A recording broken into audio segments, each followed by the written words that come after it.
Welcome to Russian History Retold, Episode 314, The Cossacks, Part 1. Last time, we covered Sergei Vita's life and times. Today, we begin a series of episodes on the Cossacks. My primary source will be The Cossacks by Philip Longworth. In his introduction, he writes the following about them. Quote, "The legend is romantic and spectacular. Mention the word Cossack, and any number of vivid images is called to mind. A fur-capped horseman, saber flashing, galloping across the empty steppe. Bacchanalian dancers in gaudy Eastern costumes, swirling and leaping to the strum of balalaikas. Dark riders with leaded whips slashing into a crowd of demonstrators on the streets of a Russian city." The origins of the Cossacks are part mythical and part contested. Some historians believe they have a Slavic origin, some believe they are a scion of a Turkic background, and some think it's just a mixture of the two. This is the most likely scenario, although we have no definitive answers to the question of origin. One train of thought believes that the Cossacks are actually the Cumans who survived the Mongol invasion, and that those people who were themselves the remnants of the Scythians. A few have claimed that the Cossacks came from the Khazars when they broke up in the mid-900s. Another theory goes back even further, with Cossacks coming from the Scythians but not the Cumans in the 500s. My research has suggested there's no one scion, but many. In reality, the Cossacks were Russians, Khazars, Ukrainians, Tatars, and others who settled on the Pontic-Caspian steppe lands, stretching from Central Asia to southeastern Europe and what is now Turkey. What is common among all of these people is that they wanted to be free of the control of governments and all the rules that come with a settled lifestyle. The very word Cossack, which has a Turkic origin, means free man. Numerous Russian and Ukrainian writers such as Pushkin, Yevtushenko, Gogol, and Tolstoy have told the story of the Cossacks. Music by Mussorgsky and Shostakovich have entertained us, and people like Repnin have painted amazing works of art about them. We first heard of the Cossacks around 1400. They were used by the rulers of the Grand Duchy of Moscow and of the Polish-Lithuanian Commonwealth as guards against Tatar raids. One thing you can say is that the Cossacks were never one tribe or nation, as many different groups identified as being Cossacks in origin. You have the Don, Yalk, Kuban, Azov, Danube, Black Sea, and Zaporozhian Cossack hosts. Each has a unique history, rich in folklore and tales of adventure. Another important part of Cossack history was their involvement in many of the major revolutions of the 17th through the 19th century. Rebellions led by Bolotnikov, Pugachev, and Stenka Razin were just a few that threatened the Russian nobility. Seeing this, the Tsarist government began to use them for their own defense, conceding several freedoms of self-rule. In this series, I want to review the history of each of the major hosts and the Cossacks in a broader context. Hopefully, we will have a greater appreciation for them and their story. Let's start with what we do know about the beginnings of the people we know as Cossacks. They are thought to have settled into an area that is now southern Ukraine around the 11th century as the influence of the Cumans waned. When the Mongols pretty much wiped out the Cumans in the mid-13th century, the Cossack population began to grow. As Jeffrey Hopkins puts the beginnings of the Cossacks in his book, Russia and the Russians, quote, The first concentration of the Cossacks were in the lower reaches of two great rivers, the Don and the Dnieper. In the early stages, many of them were Tatars, survivors perhaps of the Golden Horde or other nomadic hosts. But many too were Slavs, hunters, fishermen, and traders who had strayed from the borders of Poland or Muscovy, peasants or even landowners fleeing from justice or injustice in their homeland. In time, the Slavic element became dominant, and most Cossacks adopted the Orthodox faith. He further goes on to write, quote, Cossacks lived at first in settlements of tents made of hides, reminiscent of the nomadic ayurti, though as their way of life stabilized, they began to build wooden or clay houses, kurin, grouped in a stanitsa, a village or fortified camp. They practiced a mixture of primitive democracy and ruthless authoritarianism, characteristics of communities that live in a highly vulnerable environment and whose members are dependent on each other to survive in it. Selecting leaders was done by all of the men within a group or band of army soldiers. They would choose a hetman if they were Don Cossacks or an ataman if they belonged to the Dnieper group. For the first few hundred years, they did not practice any form of agriculture, preferring to trade to purchase the goods or by outright seizure of produce. This would often lead to conflict with the local authorities. Ivan IV was the first Tsar to deal with the threat of the Cossacks. Instead of raiding their lands, he sought to develop alliances with them. It was a much-needed arrangement that forced Ivan's hand, as the Dnieper Cossacks accepted a deal with the Polish king to serve as frontier troops. The Don Cossacks decided to join forces with the Russians and serve as troops against the Khanates of Kazan and Astrakhan. Over the decades that followed, they would be given a charter to confirm their rights to a set border of lands in the southern Don region. This would lead to a gradual dissolution of their freedoms as they were assimilated into the Russian Imperial Army. This assimilation would erode during the time of troubles when the Cossacks began to push for their freedom.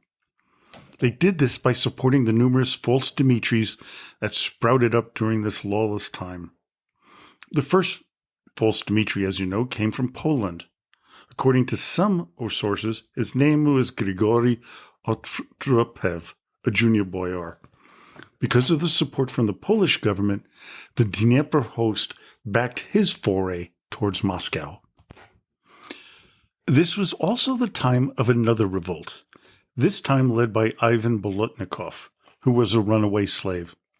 He called upon the peasants and Cossacks alike to rebel against the rule of Vasily Shuisky, whom they claimed had no right to be the ruler of Muscovy. Luckily for Shuisky, the nobility felt threatened by this peasant army and bound together to fight them off. One of the outcomes of this rebellion was the order by Tsar Shuisky to begin the registration of serfs. Although the Cossacks were yearning for the days of freedom, they decided to join Prince Dmitry Pozarsky and Kuzma Minin to drive the Poles from Moscow in September 1611. Their decision to reverse their allegiance was based on their mutual orthodoxy. They would also be a key factor in the nomination of Mikhail Romanov as the new Tsar.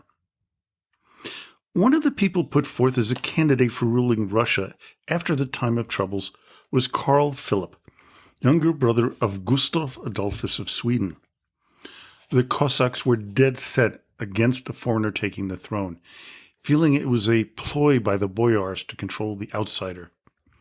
This backing would backfire on the Cossacks, as Michael Romanov would move to suppress any Cossack band that did not pledge allegiance to him. Since their freewheeling ways were being hindered in the West, the Cossacks jumped at the possibilities that an eastern expansion would offer.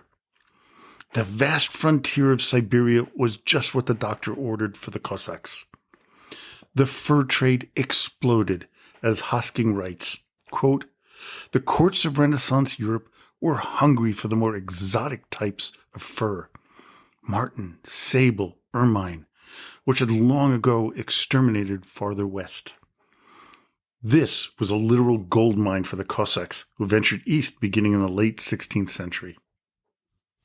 As I mentioned earlier, in the mid-16th century, the Cossacks split into two main groups, the Zaporozhian host and the Don state. The former capital was the Zaporozhian Sich, and the Don's capital was Razdory, then Cherkassk, and later Novocherkassk. These were the two largest territorial Cossack organizations. Other smaller ones at this time included the Tatar, Volga Finns, Kalmyk, and Buryats. Many of these would be assimilated into the two larger hosts. So let's begin to talk about each of these different but similar Cossack hosts. In the beginning, around the mid-16th century, the Zaporozhian Cossacks were mainly made up of escaped serfs. The lives of these serfs must have been extremely harsh, as the lands they settled in were a wild and untamed region known as the steppes. Others who would join them included Crimean Tatars, as well as lesser noblemen from Poland and Lithuania. As I mentioned earlier, the Polish-Lithuanian Commonwealth treated the Zaporozhian Cossacks as its subjects. This was an important relationship as the Commonwealth became embroiled in several conflicts with the Ottoman Empire. Part of the reason for the hostilities that were to develop was the Cossacks raiding Ottoman territory. In retaliation, the Ottomans authorized their subjects, the Tatars, to raid into what is now southern Ukraine. These raids were likely to capture peasants to sell at the slave markets. The Cossacks were raiding wealthy Ottoman trading outposts and cities. They were even able to reach the outskirts of Constantinople in 1615 and 1625, burning a number of towns. This led to several treaties being signed in which the Poles and the Turks promised to control their minions. They failed miserably. The Tatars and the Cossacks would fight each other year after year. Ottoman Sultan Mehmed IV demanded that the Cossacks submit to his authority. What came out of that is one of the most humorous responses that I've ever read in history. It is known as the reply of the Zaporozhian Cossacks. I just have to read this to you, so here it goes. Quote, "Thou Turkish devil, brother and companion to the accursed devil, and secretary to Lucifer himself, greetings! What kind of noble knight art thou? Satan voids, and your army devours. Never wilt thou be fit to have the sons of Christ under thee. Thy army we fear not, and by land and by sea, in our Chalkas we will do battle against thee.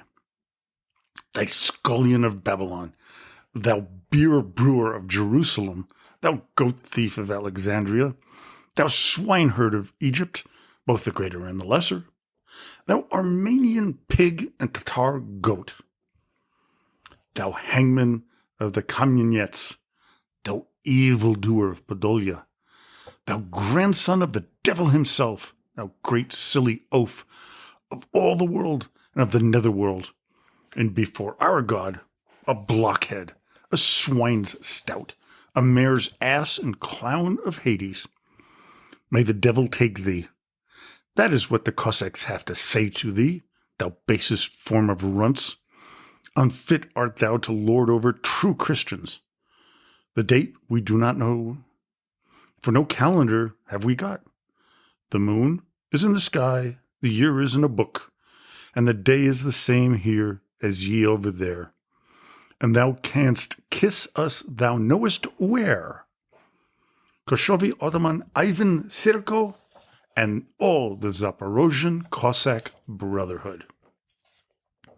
Now, whether this was the absolutely factual correspondence is under review, And as we don't have the original copy, we do have evidence that does appear to suggest it was actually sent to the Ottoman Sultan. One of the most famous pieces of Russian art by Ilya Repin, known as The Reply of the Zaporozhian Cossacks, also known as the Cossacks of Zaporog, are drafting a manifesto and Cossacks are writing a letter to the Turkish Sultan. It's completed in 1891, and it hangs in the State Russian Museum in St. Petersburg.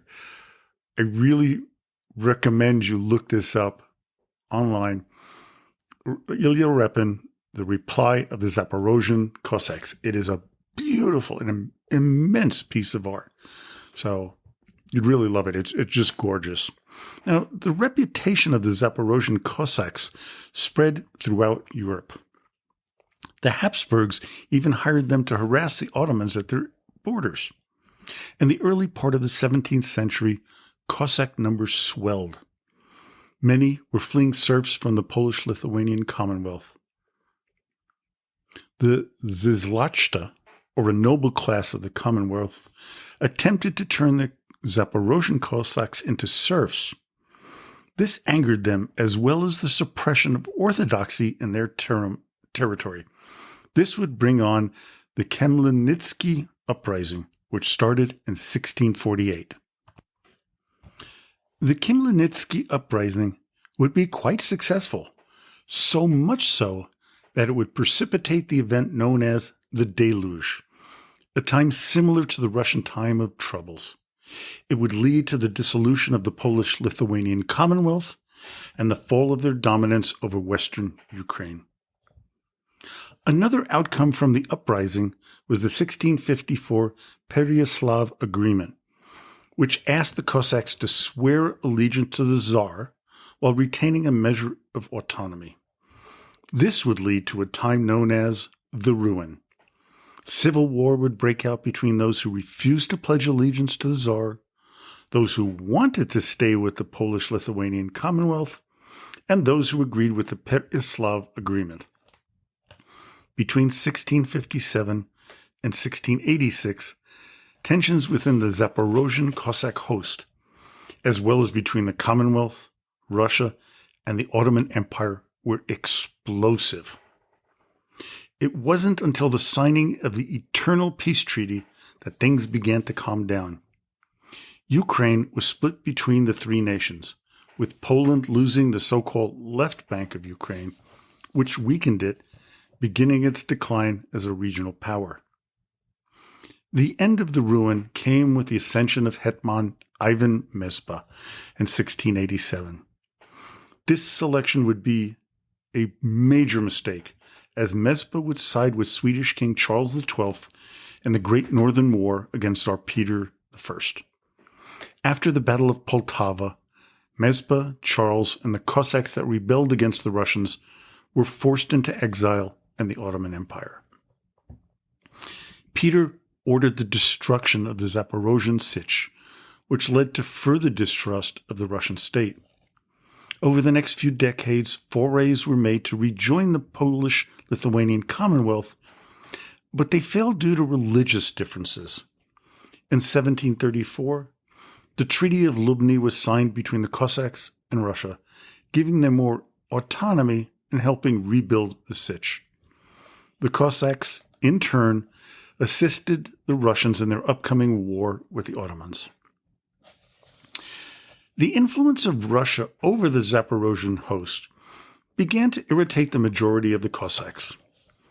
The elite members of the host gained noble status, but the poorer people lost their standing, which spurred the largest revolt in Russian history to that date, the Pugachev Rebellion. Beginning in 1773 and lasting until 1775, it would begin with the Yalk Cossacks, with the Zaporozhians joining early on. The rebellion was so large and intense that it actually rattled Catherine II. She would order another destruction of the Sich, the region's main fortress of the Cossacks. It would be carried out between May 15th and June 8th, 1775. Catherine would then send out the following decree, quote, With this, we would like to let our empire and our faithful subjects be known that the Zaporozhian Sich is now destroyed, and the name of the Zaporozhian Cossacks is to be no more as well. Mentioning of whom will be considered no less as an affront to our imperial majesty, and for their deeds and insolence for disobeying the will of our imperial majesty.